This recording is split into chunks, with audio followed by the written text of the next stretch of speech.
So good evening all. Welcome to Learners Academy. Evening.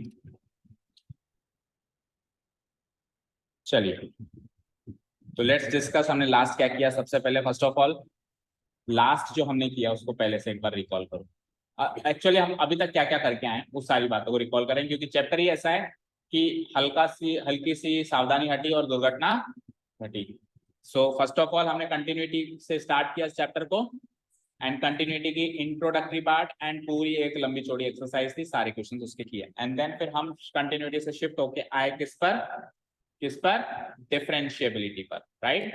क्योंकि अगर कोई फंक्शन कंटिन्यूअस है तो उसके रास्ते खुल जाते हैं डिफरेंशिएबल होने के। 100% वो डिफरेंशिएबल है ऐसा जरूरी नहीं। इसका प्रूफ भी हमने कल इंट्रोडक्टरी पार्ट में मॉडुलस एक्स को एज एन एक्सेप्शन यूज करके कर लिया कि कंटिन्यूअस है but then also it is not differentiable. तो रास्ते खुल जाते हैं कि हाँ डिफरेंशिएबल हो सकता है, बट है या नहीं है वो अगेन चेक करना है। ठीक है, सो ये पार्ट ओवर एंड इसके क्वेश्चंस भी ओवर। ये पार्ट ओवर बट इसके क्वेश्चंस अभी पेंडिंग है। सो एक्सरसाइज नंबर 5.2 में इसके दो क्वेश्चंस रखे हुए हैं। You can see question number 9th and question number 10th, जिसमें आपको एक फंक्शन की डिफरेंशिएबिलिटी को चेक करना है कि वो डिफरेंशिएबल है या नहीं। और डिफरेंशिएबिलिटी भी अगेन जब चेक करते हैं तो एक तो होती है ओवरऑल डिफरेंशिएबिलिटी, उसमें तो पूरी कंप्लीट डोमेन में देखा जाता है, राइट। ठीक है, एंड एक होता है एट ए पॉइंट। एक क्या होता है एट ए पॉइंट, एंड आपसे जनरली एट ए पॉइंट का ही क्वेश्चन आएगा, ना कि ओवर। कंटिन्यूटी में तो ओवरऑल का भी आता था बट इधर क्या आएगा एट ए पॉइंट का भी आएगा, क्योंकि यहां पर डिफरेंशिएबिलिटी का डाउट उस पॉइंट पर ही क्रिएट होगा जहां पे डेफिनेशन चेंज हो रही है, और किसी जगह डाउट क्रिएट हो ही नहीं सकता। समझ गए? सारी बातें क्लियर है यहाँ तक? ओके, सो पहले इसके क्वेश्चंस निपटा लेते हैं अपन 9th एंड 10th, एंड उसके बाद फिर एक्सरसाइज 5.2 में question number 9th and 10th के अलावा जो बचे हुए 8 क्वेश्चंस हैं, जो बचे हुए 1 to 8 क्वेश्चंस हैं, that are based on the topic differentiation. वो किस पर बेस्ड है? तो उसके लिए डिफरेंशिएशन की कहानी शुरू करेंगे, यानी एक्चुअली हम डिफरेंशिएशन शुरू करेंगे उसके रूल।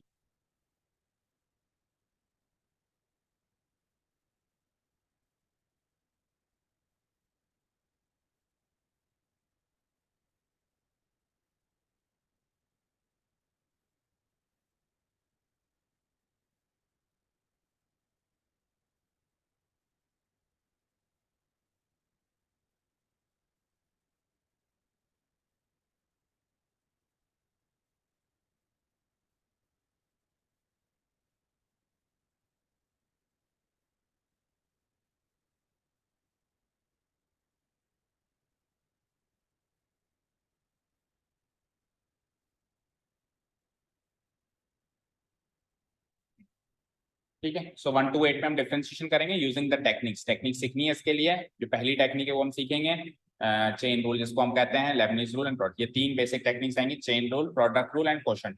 इन 3 टेक्निक से और कुछ डायरेक्ट फॉर्मूला से अपन इस एक्सरसाइज को स्टार्ट करेंगे 1 to 8।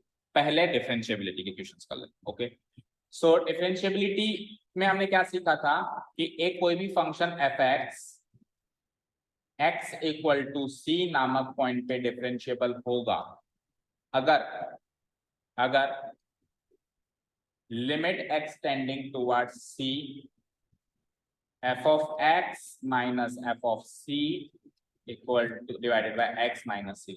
ये लिमिट एग्जिस्ट करे तो, ये लिमिट एग्जिस्ट करती है तो वो डिफरेंशिएबल होगा एक्स इक्वल टू सी पे, अदरवाइज नहीं होगा। और इस लिमिट को शॉर्ट में एफ डैश सी भी बोला जाता है, यानी एफ डैश सी अगर एग्जिस्ट करता है, सिंपल सी बात है, डेरिवेटिव एग्जिस्ट करता है क्या? डेरिवेटिव एग्जिस्ट करता है तो वो उस पॉइंट पे डिफरेंशिएबल है, नहीं करता है तो नहीं है। अच्छा, फिर अगेन ये एग्जिस्ट करता है या नहीं करता है? तो लिमिट एग्जिस्टेंस का एक ही रूल होता है, left hand limit and right hand limit.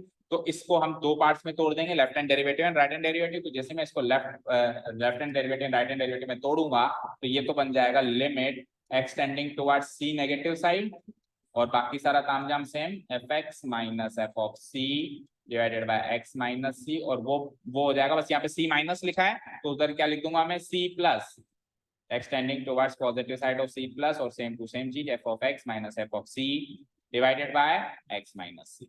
Again फिर इन दोनों को एक्सटेंडिंग टुवर्ड्स जीरो में कन्वर्ट किया जाएगा, राइट। इन दोनों को जब मैं एक्सटेंडिंग टुवर्ड्स जीरो में कन्वर्ट करूंगा तो ये तो हो जाएगा लिमिट एक्सटेंडिंग टुवर्ड्स जीरो, और जहां जहां x वहां वहां c माइनस, बोलो c माइनस h, लिमिट में भी तो ऐसे करते थे भाई, c माइनस को जैसे एस टेंडिंग टुवर्ड्स 0, तो जहां जहां x वहां c माइनस, तो क्या हो जाएगा f of c minus h और minus f of c as it is divided by x की जगह जैसे मैं c माइनस h रखूंगा तो c minus h minus c minus h बचेगा। माइनस h को जब आप सॉल्व करोगे उसको प्लस करोगे तो ऊपर ये इधर आ जाएगा और ये इधर आ जाएगा, तो फाइनली ये क्या हो जाएगा, इधर नीचे लिख देता हूँ, limit h tending towards 0, f of c को इधर ले आओ minus f of c minus h divided by h, ये तो था मेरा left hand derivative. Right hand derivative को जैसे मैं h में कन्वर्ट करूंगा सो क्या हो जाएगा, लिमिट h टेंडिंग टुवर्ड्स 0 और x की जगह c प्लस h हो जाएगा, तो c plus h minus f of c और x की जगह अगेन c प्लस h हो जाएगा, तो c माइनस c करके सिंपली h रह जाएगा। सो ये जो पार्ट है ये h की फॉर्म में राइट हैंड डेरिवेटिव का फॉर्मूला है और ये जो फाइनल पार्ट है वो h की फॉर्म में लेफ्ट हैंड डेरिवेटिव का फॉर्मूला है। अगर ये इससे मैच कर जाए तो left hand derivative equal to right hand derivative हो जाएगा और मैं कह दूंगा कि लिमिट एग्जिस्ट करती है और ये function x equal to c पे डिफरेंशिएबल है। ये अपने को डिफरेंशिएबिलिटी में काम करना। अब सवाल ये उठता है कि सर लेफ्ट हैंड डेरिवेटिव का ये फॉर्मूला डायरेक्ट यूज कर लें क्या और ये फॉर्मूला डायरेक्ट यूज कर लें क्या या ऐसे कन्वर्ट करके आए, तो उत्तर है depends on the weightage. Depends on the weightage, अगर वेटेज अच्छा है तो बेटा कन्वर्ट करके लाओ, वेटेज अच्छा नहीं है छोटा मोटा इक्वेशन है तो डायरेक्ट आपने डायरेक्ट फॉर्मूला यही लिखा है left hand derivative right hand derivative का डायरेक्ट फॉर्मूला आप यूज कर लो। समझे क्या? ओके अच्छा ओवरऑल जब तो फंक्शन, ये तो एट ए पॉइंट की बात हो रही थी, मान लो ओवरऑल फंक्शन की बात हो तो कुछ नहीं होता, राइट हैंड डेरिवेटिव का फॉर्मूला चुरा लिया जाता है और सी की जगह एक्स रख दिया जाता है। ये ओवरऑल फंक्शन की डिफरेंशिएबिलिटी होगी ओवरऑल, इसमें सी नहीं है इसमें एक्स, ओके ना, चुरा लिया जाता है राइट हैंड डेरिवेटिव का, लेफ्ट हैंड डेरिवेटिव का नहीं चुरा के वो चुरा लिया जाता है और सी की जगह एक्स। तो ये ओवरऑल डिफरेंशिएबिलिटी ये जो स्क्रीन पे देख रहे हो समाई हुई है, ये सब होता है डिफरेंशिएबिलिटी, दैट्स इट। और ये जो जब मैं एक्स लिख देता हूँ यहाँ पे तो ये जो फॉर्मूला होता है ये actually first principle of differentiation का फॉर्मूला भी बन जाता है। ओके स्टार्ट करें। ओके सो फर्स्ट क्वेश्चन है, मतलब क्वेश्चन नंबर 9 इस कैटेगरी का फर्स्ट क्वेश्चन है।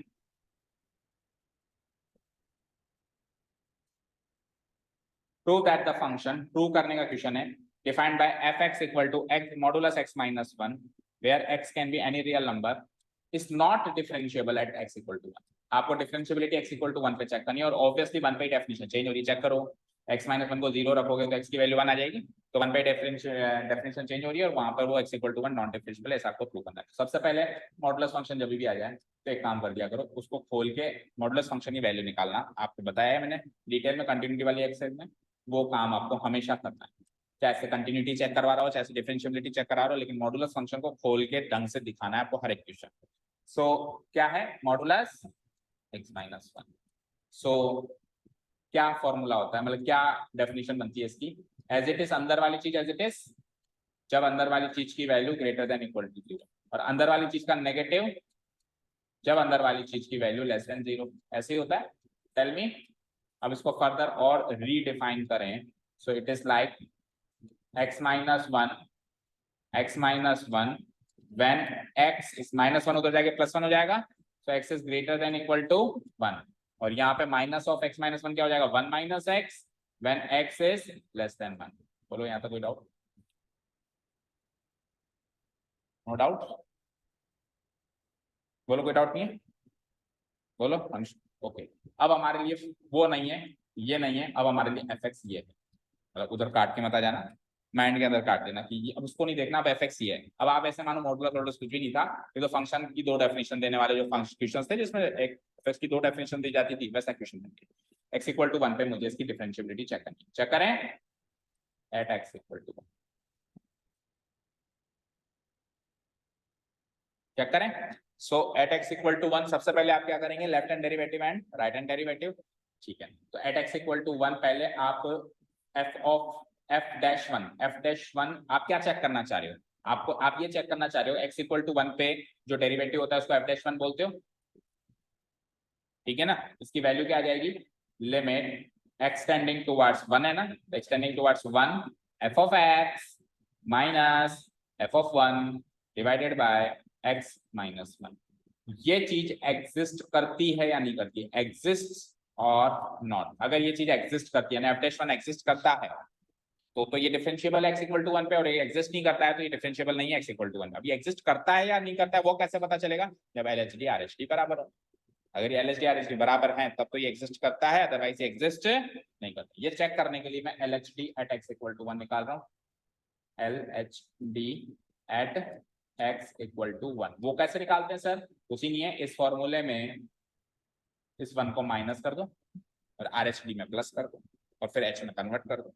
ठीक है, अभी मैं डायरेक्ट x वाला फॉर्मूला नहीं लिख रहा हूँ, कन्वर्ट करके लिख रहा हूँ। इनकेस आ जाता है तो अगले में फिर डायरेक्ट लिख देंगे।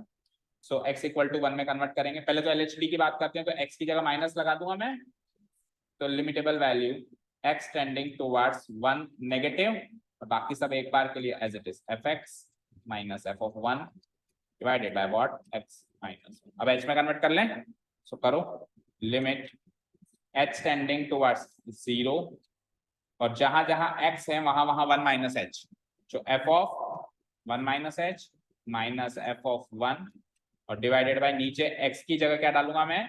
1 माइनस h, तो माइनस h बचेगा 1 माइनस 1 कट के। अब चाहो तो आप इसी में सॉल्व कर लो, कोई फर्क नहीं पड़ता, और चाहो तो अगली स्टेप में इस माइनस को ऊपर ले जाओ, और माइनस को ऊपर लेके जाओगे तो ये इधर आ जाएगा और ये इधर आ जाएगा, क्योंकि आप वैसे भी डायरेक्ट फॉर्मूला तो लिख नहीं रहे, आप तो कन्वर्ट कर रहे हो। तो कन्वर्ट करके आप बिल्कुल एग्जैक्ट वही फॉर्मूला बनाओ, ये कोई जरूरी थोड़ी ना है ना। आपने तो कन्वर्ट तो या तो फिर डायरेक्ट वही फॉर्मूला लिखो, और नहीं लिख रहे हो तो फिर आपके लिए फॉर्मूला ये है, इसको सॉल्व कर रहे हो आप कैसे भी करो। ठीक है, सो कोई फर्क नहीं पड़ता, आपको इधर लेके जाओ या उधर लेके जाओ, एज इट इज आप सॉल्व कर सकते हो। सॉल्व कैसे करें? सॉल्व कैसे करें? लिमिट h टेंडिंग टुवर्ड्स 0, वो है मेन मुद्दा। सो f of 1 minus h, h क्या है? छोटा सा नंबर, उसको 1 में से घटा दूंगा मैं। घटाने के बाद आप 1 के लेफ्ट में आओगे या राइट में आओगे? सो 1 के लेफ्ट में फंक्शन की डेफिनेशन क्या है? 1 माइनस x, यही है। सो इधर क्या लिखूंगा बताओ, यहाँ क्या लिखूंगा? सोचो बता। 1 माइनस ओनली 1 बाय, देख देख अब यहाँ पे थोड़ा सा है टिपिकल पार्ट। सबसे पहले तो आप ये देखो कि डेफिनेशन कौन सी लगेगी, ये या ये। पहले तो ये डिसाइड करो कौन सी लगेगी। तो एक बार के लिए आप रफली लिख लो कहीं कि मेरी डेफिनेशन है f(x) बराबर 1 माइनस x, यस और नो।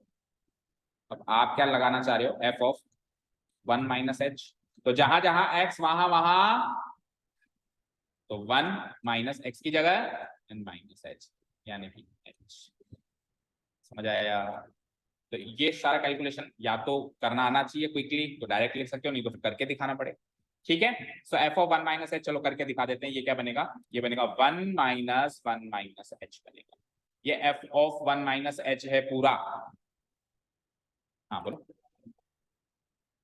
नहीं करनी, कभी भी नहीं करनी। पहले फंक्शन सॉल्व करना है, क्योंकि अगर आप पहले वैल्यू पुटअप कर दोगे तो इनडिटरमिनेट फॉर्म बन जाएगी 0/0 वाली। पहले फंक्शन की वैल्यू लिखो, फिर इसको भी सॉल्व करो h की वैल्यू में, और फिर h भी h से कट रहा है तो सॉल्व करो, एंड फाइनली जब सारे रास्ते बंद हो जाए फाइनली वैल्यू पुटअप करो, आखिरी स्टेज। ओके ठीक है, ओके। तो ये तो हो गया f of 1 minus h। f of 1 बता दो जरा, तो 1 पे तो फंक्शन की वैल्यू क्या है? x minus 1। तो अब ये वाला फंक्शन नहीं है, अब मेरे लिए फंक्शन क्या है? x minus 1।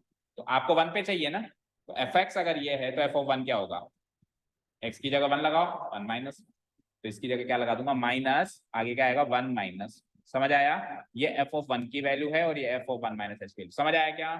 ओके, अब डिवाइडेड बाय माइनस h तो है, सो है, इसको तो लिखना ही पड़ेगा। करें सॉल्व आगे।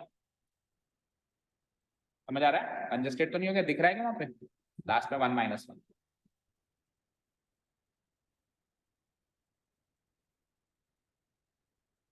देखते हैं आगे क्या होगा।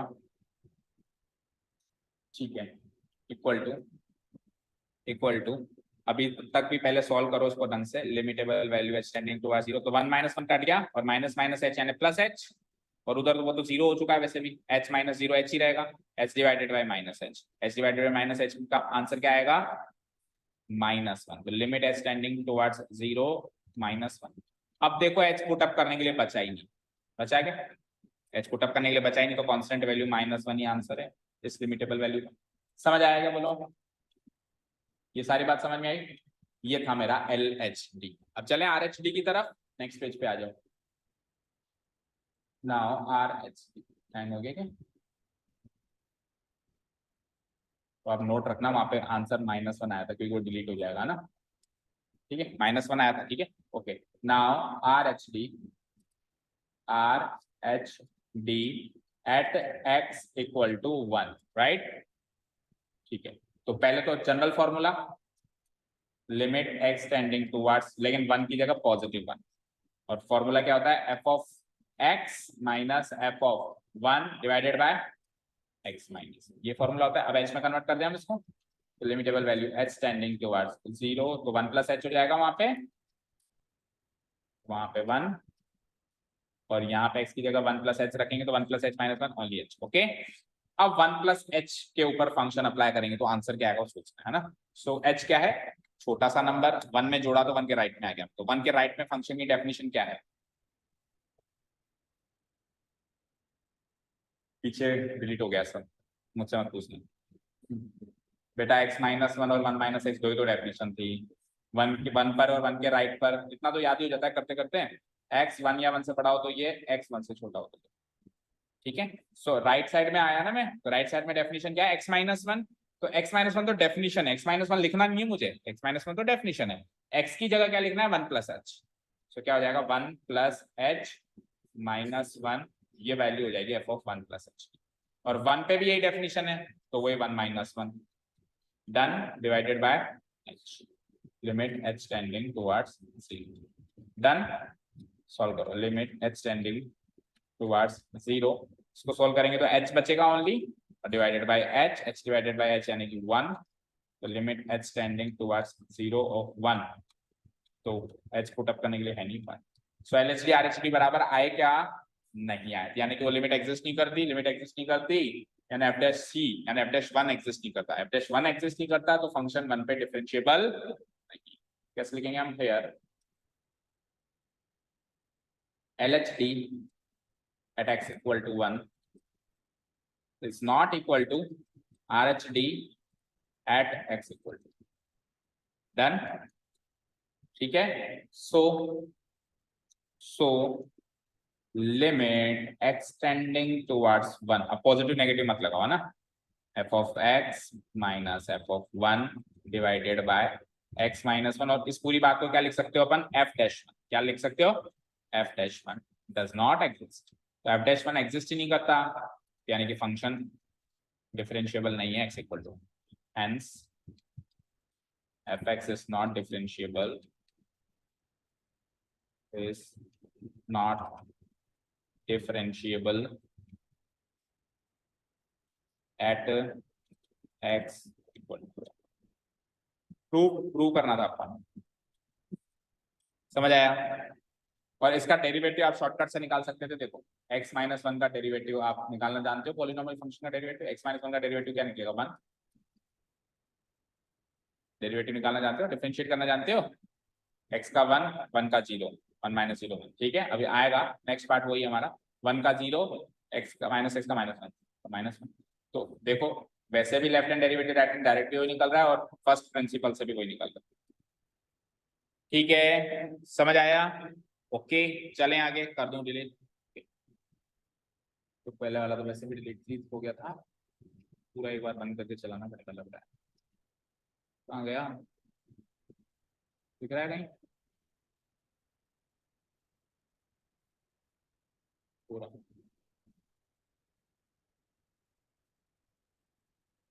okay, so let's see the next question.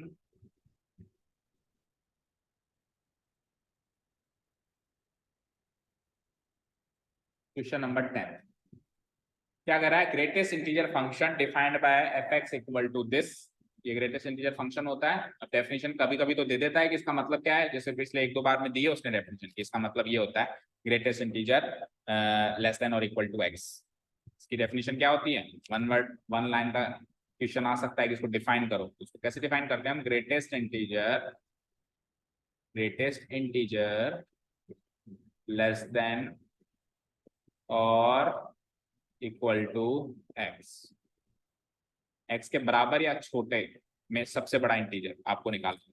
ठीक है, ओके, तो उसको डिफाइन करने की जरूरत है क्या मुझे, मतलब उसको एक्सप्लेन करने की जरूरत है क्या कि ग्रेटेस्ट इंटीजर फंक्शन एक्स कैसे चलता है? बोलो, शॉर्ट में देख लो। चलो, शक्ल के अंदर वो कॉन्फिडेंस नहीं दिखाई दे रहा, क्वेश्चन आगे पढ़ाने का मजा नहीं आता। तो क्या होगा, अगर कोई इंटीजर है तो आंसर वही है, कोई भी इंटीजर है तो आंसर वही है। इवन अगर नेगेटिव इंटीजर है तो भी आंसर वही है, मतलब इंटीजर पे तो आंसर वही है। लेकिन नॉन इंटीजर पे, लेट्स से 2.5 पे, नॉन इंटीजर पे इससे जस्ट पिछला वाला इंटीजर आंसर हो जाएगा, इससे जस्ट पिछला वाला इंटीजर 2, ठीक है। 1.9 पे जस्ट इससे पिछला, ऐसा मत देखना कि 1.9 2 के नजदीक है, नजदीक ही नहीं देखी जाएगी। इससे जस्ट छोटा इंटीजर क्या है, -2.7, बताओ उसका क्या आंसर आएगा? इससे जस्ट छोटा इंटीजर -1।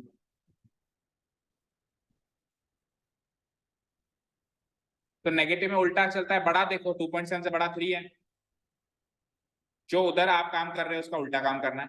अब ये +2.7 होता है तो इससे छोटा 2 देखते हैं, अब ये नेगेटिव है ना तो इससे बड़ा देखो, इससे बड़ा एक्चुअली इससे छोटा है, इससे बड़ा इंटीजर एक्चुअली, क्योंकि ये नेगेटिव साइड में आ गया तो जो उससे बड़ा नंबर होगा वो एक्चुअली उससे छोटा नंबर है, सो -3, जस्ट इससे छोटा इंटीजर। नहीं तो नंबर लाइन पे देखा करो, -2 यहाँ पे, -3 यहाँ पे, -2.7 यहाँ पे, तो छोटा इंटीजर -3 आएगा। छोटा इंटीजर मतलब लेफ्ट साइड, बड़ा इंटीजर मतलब राइट साइड। अगर मैं -2 कर दूंगा तो मैं राइट साइड चला गया, वो तो बड़ा है इससे। समझ आया? क्लियर है? सो ग्रेटेस्ट इंटीजर फंक्शन क्लियर है। अब ग्रेटेस्ट इंटीजर फंक्शन की वैसे तो डोमेन होती है एनी रियल नंबर, बट इसने डोमेन पैक्ट कर दी 0 x and 3, that's it.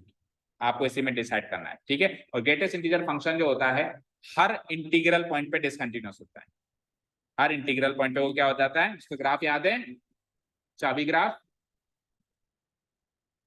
Her integral point 1 पे, पहले 0 पे था, फिर 1 2 3, हर इंटीग्रल पॉइंट पे वो डिसकंटिन्यूअस हो जाता है। तो जब वो हर इंटीग्रल पॉइंट पे डिसकंटिन्यूअस है तो कंटिन्यूटी से ही पता चल रहा है कि हर इंटीग्रल पॉइंट पे वो नॉन डिफरेंशिएबल है।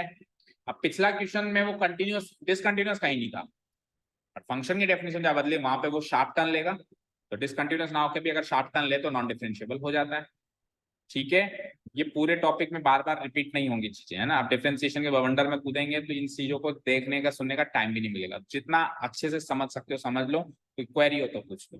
कंटिन्यूअस होना डिफरेंशिएबल होने की गारंटी नहीं है, क्योंकि कंटिन्यूअस तो था, वो मॉडुलस वी ग्राफ जो होता है वो मॉडुलस ग्राफ होता है, बट वो शार्प टर्न भी ले रहा है, तो वो नॉन डिफरेंशिएबल होगा शार्प टर्न पे। शार्प टर्न कहाँ पे लिया उसने, 1 पे लिया, तो 1 पे वो नॉन डिफरेंशिएबल होगा। अब ये तो है ही डिसकंटिन्यूअस, तो डिसकंटिन्यूअस है तो वैसे भी उस पॉइंट पे नॉन डिफरेंशिएबल होगा, और उसने चेक भी उसी पे करवाया 1 पे एंड 2 पे। वैसे तो हर एक इंटीग्रल पॉइंट पे होता है, पर जो डोमेन उसने बताई है उसमें 2 इंटीग्रल पॉइंट्स आते हैं, 1 और 2। देखो चेक कर, 0 से लेकर 3 के बीच में कितने इंटीजर्स है, 1 एंड 2। 0 भी शामिल नहीं है, 3 भी शामिल नहीं है, तो 1 एंड 2 पे ही उसने नॉन डिफरेंशिएबल प्रूव करना आपको कहा है, तो मैं 1 पे प्रूव करके बताता हूँ, 2 पे आप अपने आप करेंगे। रेडी, शुरू करूं मैं? चलिए, सो गिवन फंक्शन लिख देता हूं मैं। उस फंक्शन के साथ क्या करना है वो तो दूर की बात है, उस फंक्शन का अर्थ तो समझ में आए पहले।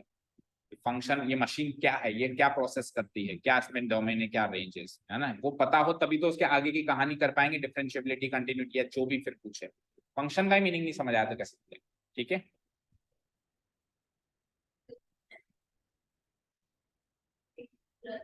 इंटीग्रेशन, इंटीग्रल वैल्यू, हाँ वो क्या होती है, इंटीजर्स क्या होता है, इंटीग्रल वैल्यू वही इंटीजर वाली वैल्यू, इंटीजर से इंटीग्रल, ठीक है। जैसे ब्यूटी से ब्यूटीफुल, नाउन से एडजेक्टिव बनता है, ठीक है ना।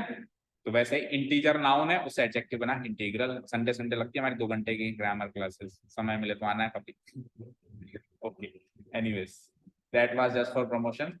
आ जाइए, अब मुझे पता है आपके पास बिल्कुल टाइम नहीं है। F x equal to, but आप कभी ना कभी मेरे पास आएंगे, ये तो आप लिखवा के ले लो।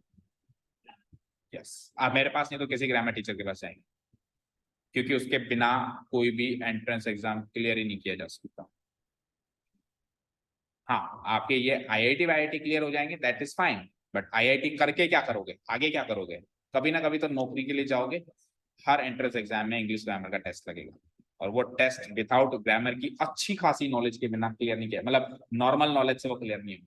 या फिर आप गवर्नमेंट एग्जाम फाइट करो, रीट फाइट करो, चलो रीट में भी ग्रामर आएगी, कोई टीचर बनना चाहे, मान लो कोई भी गवर्नमेंट एग्जाम फाइट करो, एनीथिंग XYZ, उसमें इंग्लिश ग्रामर का पोर्शन आएगा। तो कभी ना कभी तो बच्चा ऊंट पहाड़ के नीचे आएगा ही आएगा, ठीक है ना। ये मेरा एक्सपीरियंस है, मुझे भी ऐसा लगता था कि मेरी ठीक है ग्रामर, लेकिन at some point of time मुझे भी कहीं जाना पड़ा, किसी गुरु के अंडर मुझे ग्रामर की ट्रेनिंग लेनी पड़ी, और पूरे 1 साल मैंने ग्रामर की ट्रेनिंग ली। दैट्स वाई आज ग्रामर ठीक ठाक और पढ़ा भी रहे बच्चे, ठीक है ना। चलो देखी जाएगी फिर वो तो f of x equal to modulus. Problem is that कि स्कूल में अच्छी तरीके से नहीं पढ़ाई जा रही। अगर स्कूल में अच्छे तरीके से पढ़ा लें तब तो नहीं है जरूरत, जैसे अच्छे स्कूल्स जो हैं यहाँ पे इंग्लिश टॉकिंग बहुत ही कॉमन सी चीज है। अब हमारे नहीं है निवाय में ऐसी फैसिलिटीज, तो इसीलिए हमको नहीं पता, लेकिन हमारी इंग्लिश बहुत वीक है, बहुत ज्यादा वीक है। ग्रामर की तो बैंड बजी हुई, एक छोटा सा एक्टिव पैसिव वर्ब आप नहीं कर सकते 100%, डायरेक्ट इनडायरेक्ट नहीं कर सकते। मैं एक सेंटेंस में आपको उसमें नाउन छाटो, आप नहीं छाट सकते, ये पोजीशन, जबकि वहां पे ये काम 4th क्लास के बच्चे करते हैं अच्छे स्कूल से। चलो आप f x equal to greatest integer function x, where x की वैल्यू कहां से कहां है 0 एंड 3 के बीच में। सो इंटीग्रल पॉइंट्स तो आपको 1 and 2 ही मिले, मतलब इंटीजर, ओके। इंटीग्रल पॉइंट मतलब वो इंटीजर्स कौन कौन से मिले 1 and 2 ही मिले, फाइन। आपको किस पे चेक करना है, एट एक्स इक्वल टू 1। ये तो फंक्शन की डेफिनेशन लिख दी मैंने। अब इसकी डेफिनेशन को ब्रेक नहीं कर सकता मैं, क्योंकि ये तो अब आपको कॉमन सेंस ही सोचना पड़ेगा कि अगर इंटीजर है तो वही आंसर है, और इंटीजर नहीं है तो सिर्फ इसका आंसर। ये तो आपको कॉमन सेंस ही सोचना पड़ेगा, ठीक है, इसको ब्रेक नहीं कर सकते।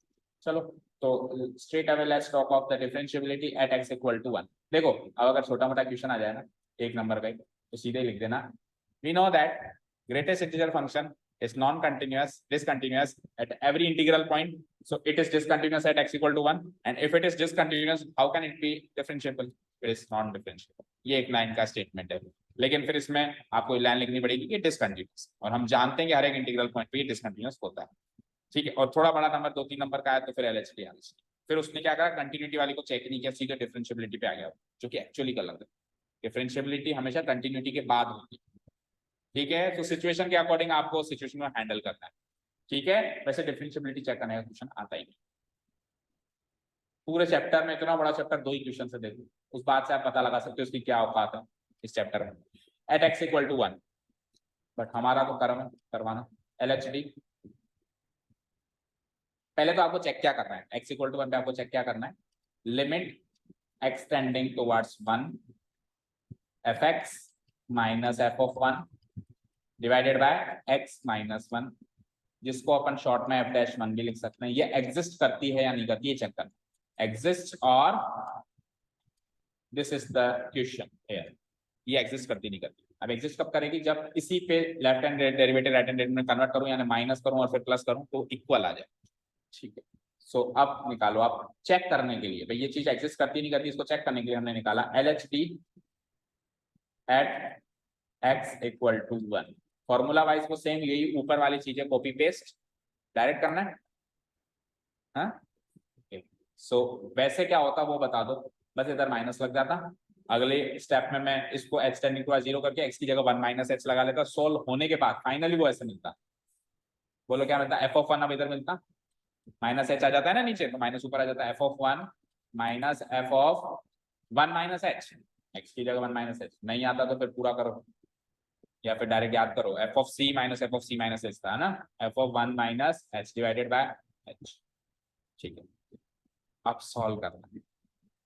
सो 1 इंटीजर है, 1 इंटीजर है क्या, और ग्रेटेस्ट इंटीजर फंक्शन इंटीजर पे तो इंटीजर ही वैल्यू देता है, तो एफ ऑफ 1 1 ही होगा, बताओ खुद सोचो।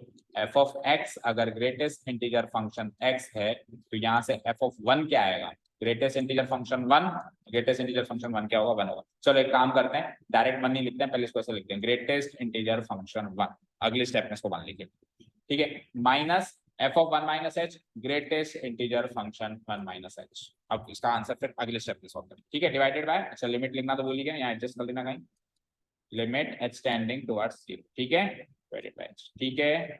और कोई डाउट, ओके फाइन। अब करो सॉल्व, इट इज लाइक वहां पे थोड़ा कंजस्टेड है तो थोड़ा यहीं कर देता हूं, मैं इस जगह से कर देता हूं, limit h tending towards 0 f of 1, oh sorry greatest integer function 1 1 ही होगा, 1 पे 1 ही आंसर देता है greatest integer function 1 minus h. तो अब आप सोचो आप कहाँ हो, 1 से छोटे नंबर पे लेफ्ट साइड पे, तो 1 से अगर थोड़ा सा भी लेफ्ट साइड हो तो अब आंसर क्या आएगा ग्रेटेस्ट, अब 0 आएगा, जस्ट पिछला इंटीजर आएगा। तो 1 से जस्ट पिछला इंटीजर क्या है 0।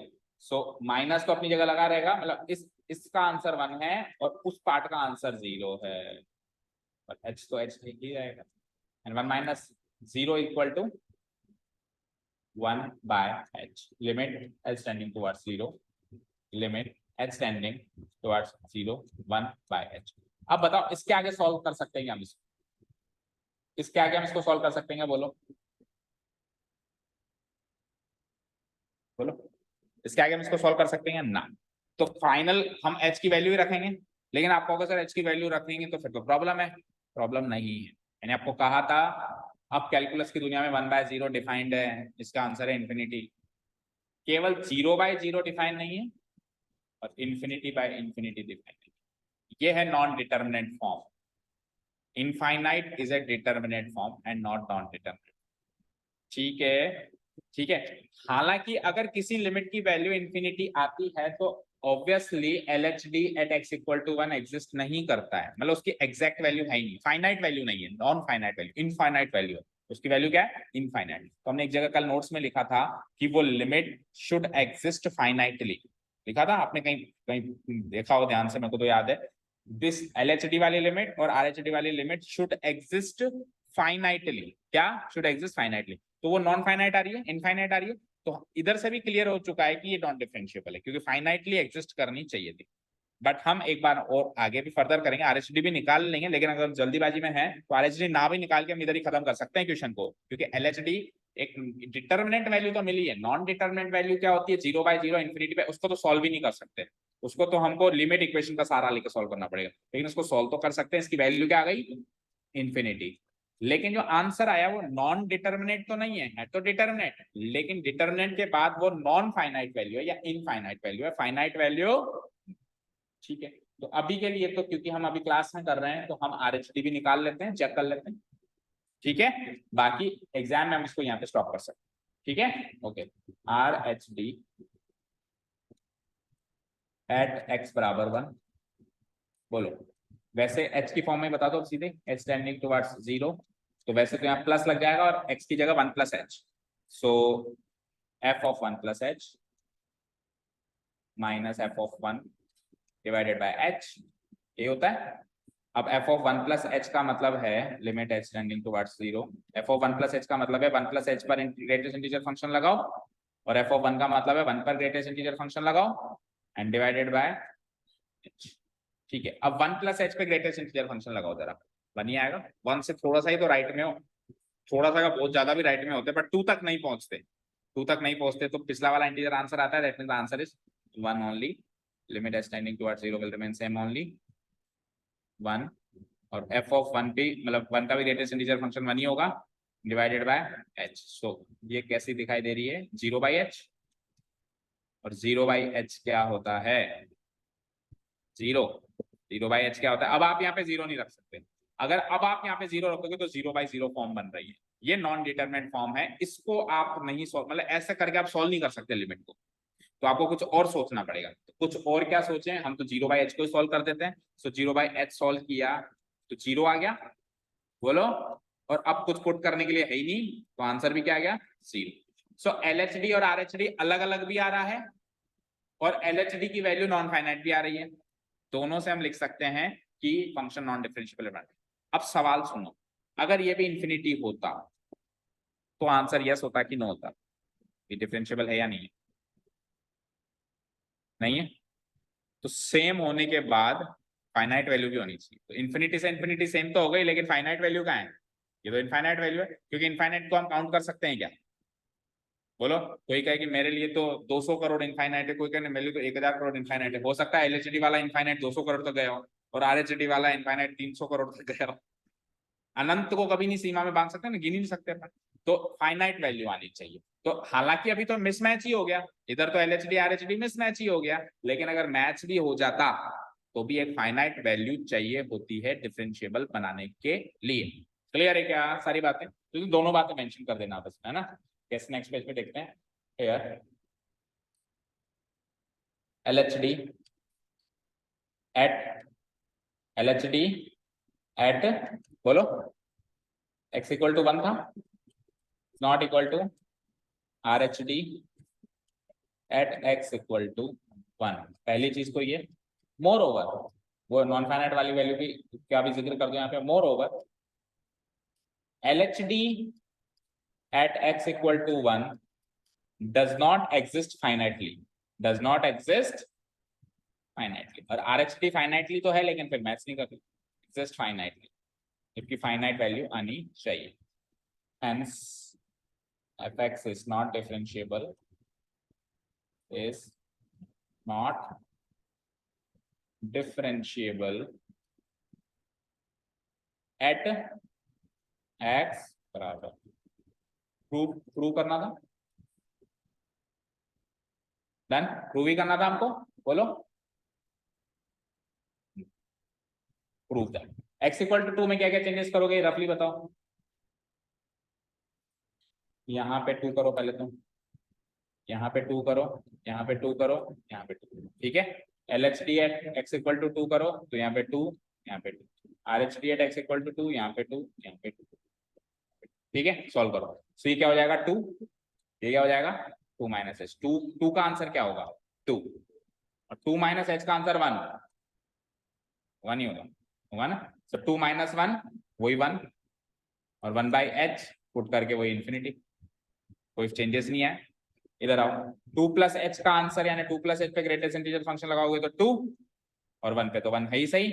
2 माइनस 1 क्या हो जाएगा, 2 माइनस 1 क्या हो जाएगा बताओ, 1, क्या गलती करिए, अच्छा 2, यहाँ पे 2, हाँ तो ये 2 minus 2 again 0 by H, 0 by H again वही, तो बाकी सब सेम हो जाएगा। ठीक है, चलो आज इतना ही करेंगे, डिफरेंशिएशन कल स्टार्ट करेंगे, ठीक है, विद फ्रेश माइंड, क्योंकि डिफरेंशिएबिलिटी वाले जोन से बाहर आना पड़ेगा, है ना। अब जो बचे हुए क्वेश्चंस हैं उसमें अपने को डिफरेंशिएशन करना है वैसे तो, पर कैसे करें, तो टेक्निक्स हैं बहुत सारी, यहाँ से टेक्निक शुरू हो जाएगी। अब अपना कल से एक्चुअल डिफरेंशिएशन चैप्टर शुरू होगा, है ना, तो कल से टेक्निक शुरू हो जाएंगी, तो सुनना ध्यान से। इन टेक्निक्स में सबसे पहले टेक्निक आती है first derivative principle. Second technique में 3 टेक्निक्स हैं, चेन रूल, लेबनीज रूल जिसको प्रोडक्ट रूल भी कहते हैं, एंड क्वोशंट रूल, और उसके अलावा करीब 8 से 10 डायरेक्ट फॉर्मूलाज, 8 से 10 ज्यादा नहीं, जिसमें 6 ट्रिग्नोमेट्रिक फंक्शंस के फॉर्मूला है, एक पॉलिनोमियल फंक्शन का फॉर्मूला है, एक लॉगरिथमिक फंक्शन का फॉर्मूला है, और 2 एक्सपोनेंशियल फंक्शन के फॉर्मूला है। फिलहाल इतना, इससे पहली एक्सरसाइज निकल जाएगी। अच्छा, पहले क्वेश्चन को अपन फर्स्ट डेरिवेटिव प्रिंसिपल से करेंगे, बाकियों को फिर अपन जो मैंने टेक्निक्स बताई उससे करेंगे, ठीक है। ठीक है, पहली एक्सरसाइज इन टेक्निक से निकल जाएगी, दूसरी भी निकल जाएगी, पहली मतलब दूसरी और तीसरी निकल जाएगी। उससे अगली एक्सरसाइज में एक्सपोनेंशियल एंड लॉगरिथमिक फंक्शंस आ जाएंगे, तो पार नहीं पड़ेगी, नई टेक्निक सीखनी पड़ेगी। उससे अगली एक्सरसाइज में इनवर्स ट्रिग्नोमेट्रिक फंक्शंस आ जाएंगे, क्या आ जाएंगे। तो अभी कल वाली क्लास में तो मैं आपको 6 ट्रिग्नोमेट्रिक फंक्शंस के डेरिवेटिव याद कराऊंगा, जो आपको क्लास 11 से याद है वैसे, है ना, रिपीट करवाएंगे, है ना। फिर inverse trigonometric function 6 sine inverse x cosine, उनके भी डेरिवेटिव्स याद करने, और इमेजिन करो इन सबके फिर इंटीग्रेशन भी होते हैं जो सेकंड बुक में आएगा, ठीक है ना। चलो तो धीरे धीरे चलते हैं, रोड मैप मैंने बता दिया है, अब थोड़ा सा रास्ता यहाँ से कठिन है, ठीक है, तो धीरे धीरे ध्यान से। डेली रिवीजन तो बिल्कुल अब आपकी ऐसे मान लो कंपलसरी नहीं है, 100% कंपलसरी डेली रिवीजन नहीं, कि आप जैसे आज वाले क्वेश्चन जो किए हैं आपको अपने आप करके देखने हैं, रिवीजन करना है अच्छे से, कोई क्वेरी हो तो हैंड टू हैंड पूछते चलना है, प्लस इसके एग्जांपल्स, डिफरेंशिएबिलिटी के एक्सरसाइज से पहले कोई एग्जांपल्स हो तो प्लीज देख लेना, ठीक है। चलो, thank you so much for listening to us, have a nice day, keep learning, bye.